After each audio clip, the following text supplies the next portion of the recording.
Hey girl, and welcome back to another episode of Always Lit, where we spread love, inspire others, and thrive. Now, if you're new here, then I am Shay, your host. Thank you so much for stopping by. If you enjoy all things faith, sisterhood, and vision, then go ahead and hit that subscribe button and become a part of the family.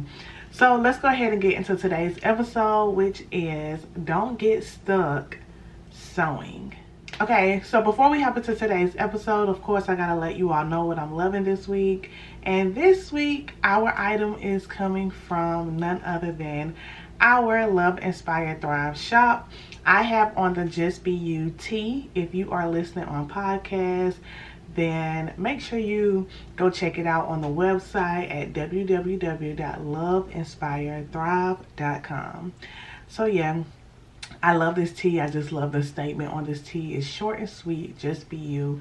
I am always an advocate of just showing up as your authentic self. You never know who's looking for that thing that you have. When you show up as yourself, you offer people an exclusive experience that no one else can give them but you. Let's go ahead and hop to today's episode. Okay, so no matter what you are trying to do in life, you must sow. You must sow something. You must sow your time. You must sow thoughts. You must sow financially. You must sow in some way, shape, or form. And I think it's very critical that we keep that in mind, especially right now in a time where we are doing our vision boards, or maybe you just got done doing your vision board, or maybe you're doing a reset on your vision board, or maybe you just have goals that you're working towards. Everyone has heard people saying, oh, you are what you attract, or I don't chase, I attract. And that's cool to a certain extent, but also faith without work is dead. So you must be sowing something. So I want to take the time right now to just think about the things that you are expecting to happen in your life. Think about the things that you have been praying for. Think about the things that you have put on your vision board. Have you went out with the intention to sow? How are you sowing your time? How are you sowing your actions? How are you sowing your resources? How are you sowing the things that you have? What are you doing for these things that you are expecting? So this came to me whenever I was reading Matthew chapter 13, the parable of the sower. So I'm going to go ahead and put that up on the screen so we can just read a first piece of that together. Then he told them many things in parables, saying, consider the sower who went out to sow. As he sowed, some seed fell along the path, and the birds came and devoured them. Other seed fell on rocky ground where it didn't have much soil, and it grew up quickly since the soil wasn't deep. But when the sun came up, it was scorched, and since it had no root, it withered away. Other seed fell among thorns, and the thorns came up and choked it. Still, other seed fell on good ground and produced fruit, some 100, some 60, and some 30 times what was sown. Okay, so the first thing that stuck out to me about this was that the sower went out with the intention to sow. You must first have the intention to sow. We can't get stuck in just doing the vision board. We can't get stuck in just speaking over our lives or praying or just waiting in expectations. You have to put in some type of work. You have to have the intention to sow. And sowing isn't always financially. Sowing isn't always tithing. Sowing isn't always giving your money away. You need to sow what you have. And sometimes that is time. God sees what you have. God knows your heart, and God knows already what you're going to do. So don't get caught up. Don't get stuck in waiting and expectation. Don't get stuck in just trying to speak and manifest these things when you don't even have the intention. You don't even have the heart to take that initiative and to step out and begin sowing. So we're going to do what the word says and consider the sower. So the sower had good intentions. He had the intentions to sow. He went out and he didn't accidentally begin sowing. He didn't go out and he just wait for a good time to sow. He went out with the intention to sow. This is why he went out, to sow. But even though he had that good intention, even though he had the intention to sow, some of his seeds still fell in some unsuitable areas. It still fell in rocky ground. Some of his seeds still fell among thorns. Some of the seeds still fell just along the path. So I want you to realize that this is why I'm saying don't get stuck sowing. Don't get stuck in thinking that it has to be perfect. Don't get stuck thinking that it has to be a certain way. Don't get stuck thinking that you have to have everything all put together before you sow. I need a certain amount of money. I need a certain image. I need to get my life together, because that is not the case. You just need to have that intention in your heart to go out and sow into whatever God is calling you to sow into. Because it's not like the sower went out and purposely threw his seeds in the thorns or on the rocky ground. It says that the seeds fell. He just went out with the intention to sow, and seeds just fell. They just fell there. They just fell among the rocks. They just fell among the thorns. They just fell along the path, but also they fell on good ground. So to me, this is what it looks like to be obedient. This is what it should look like when you receive a word from God and you just go obey.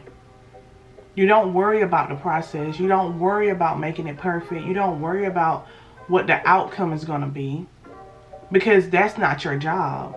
We can't control what the outcome is going to be. The act of obedience is simply to act, simply to do the command, simply to follow the ordered steps that God has given you. So if he gave you the vision, he just wants you to step out on faith and have the intention to go sow. Some may fall along the path, some may fall on rocky ground, some may fall among thorns, but in the midst of that, some will fall on good ground. And I feel like this is something that a lot of us have to work on, is trying to control the process. We're not going to be able to control the process. The process was put there for a reason. So I don't want you to get discouraged when you begin to sow these seeds. I don't want you to get discouraged when you take a leap, when you step out on faith, and when you start to follow God's commands, when you start to follow those ordered steps. Don't get discouraged when things don't immediately take off. Don't get discouraged when it seems like you're on rocky ground. Don't get discouraged when it seems like your seed was thrown among thorns. Don't get discouraged. Just know that it was all a part of the process. And the process is what's going to be preparing you for what is next. So Matthew 19 through 23 explains the parable of the sower. Let's go ahead and pull that up on the screen.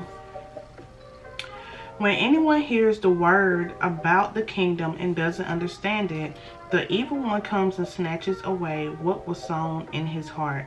This is the one sown along the path. And the one sown on rocky ground, this is the one who hears the word and immediately receives it with joy. But he has no root and is short-lived. When distress or persecution comes because of the word, immediately he falls away. Now the one sown among thorns, this is the one who hears the word, but the worries of this age and the deceitfulness of wealth choke the word, and it becomes unfruitful. But the one sown on good ground, this is the one who hears and understands the word, who produces fruit and yields, some 100, some 60, some 30 times what was sown. This sower went out with the intention to sow. Some of his seeds fell along the path. The Bible says that this is what it means when someone hears the word but does not understand it. So this is what it looks like when you pray to God. You ask him to give you clarity, to reveal the vision to you, and he gives you a piece of the vision. But you stop there because you have the vision. So once you seek him for that reveal. He reveals a piece of the vision, but to you, you think it's the whole vision, and you just go off and you do your own thing. So don't get stuck sowing along the path, because when you sow along the path, you receive a word from God. You receive a piece of the vision. You receive clarity for that vision board, but actually you don't fully understand it. But if you stop there, you think that this is the big picture. If you stop there, you no longer seek God. You just go off on your own thing to try to get something that God revealed to you. Okay, and the Bible says, "And the one sown on rocky ground, this is the one who receives the word and immediately receives it with joy, but is quickly killed because it has no root." That means that it's short-lived. So I don't want you to get stuck in the rocky ground. Don't get stuck thinking, okay, I received the word, I went off and did my own thing, I realized that didn't work, I came back, I began to seek God's guidance again, and He made it even more clear to me, and now I'm really ready. So now you just go off again, and maybe you pray here and there, and when I say pray, you tell God what you need and you walk away. You drop all your problems on God, drop all your worries on God, and you walk away. But it does not go any further than that. So whenever things start to happen, you're thinking, oh my God, what's going on? I know I got this word from God, I'm still praying, but you give up because all that you have was that one word from God. You haven't been through anything yet. You haven't prioritized your relationship yet. You haven't fully went through the process. This would be your endurance period. This is where you come into distress. This is where you hit those obstacles and you must keep pressing on. This is where you have to lean on God, because that's what's going to build the character for the other things to come. But you immediately saw the word, heard the word, you received it with joy, and you just thought it was going to be up from there. So whenever the problems come, you give up, you quit, or you get discouraged and think, well, maybe I didn't hear God correctly. And then there's also the seeds who is thrown among the thorns. This is where the character is developed, because you received the word, but the word is so big, or it's something unimaginable to you, something you have never seen happening before, that you become worried. Am I qualified enough for this? How am I going to get this done? Am I equipped for this? This sounds a lot like self-sabotage to me. This sounds a lot like being afraid of your own abilities, being afraid to actually succeed, being afraid to actually see the harvest. So I don't want you to get stuck here. I don't want you to get stuck among the thorns. I don't want you to get stuck worrying about things that are not even a factor. I don't want you to get stuck worrying about things that God has already taken care of. Because if you get stuck here, then you won't even realize that some of the seeds that you have sown were actually sown in good ground. If you stop there, you won't even realize that some of the seeds you sown actually produced fruit. If you stop there, you won't even see the life. You won't even see the love, the joy, the peace that God is trying to bring to your life. You can't stop in the middle of the process. You can't give up. You can't get stuck. Again, this is why I say don't sit there and make yourself a victim, saying, oh, why is this happening to me? Why are things happening this way?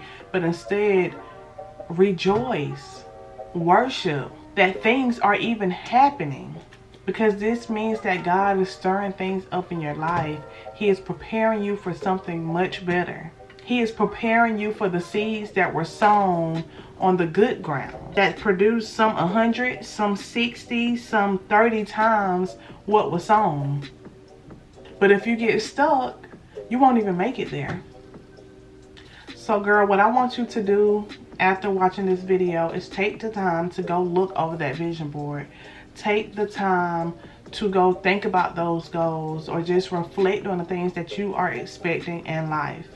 Have you had the intention to sow? And if so, have you allowed yourself to get discouraged in the process? Write about it. Write yourself a letter. Write yourself a letter from the point of the harvest. So get in that space. See yourself in the harvest. Speak as if you're already in the harvest. And I want you to write yourself a letter encouraging yourself to keep going. Don't get stuck on the rocky ground. Don't get stuck along the path. Don't get stuck among the thorns. Keep going. So that's going to be it for today's video. I hope that you all enjoyed it so much. If you did, then please drop it down in the comments and let me know. Again, if this is your first time watching, then do not forget to hit that subscribe button. If you enjoyed the video, make sure you hit that like button and share this with someone. Help someone, encourage someone. As always, spread love, inspire others, and thrive. Bye.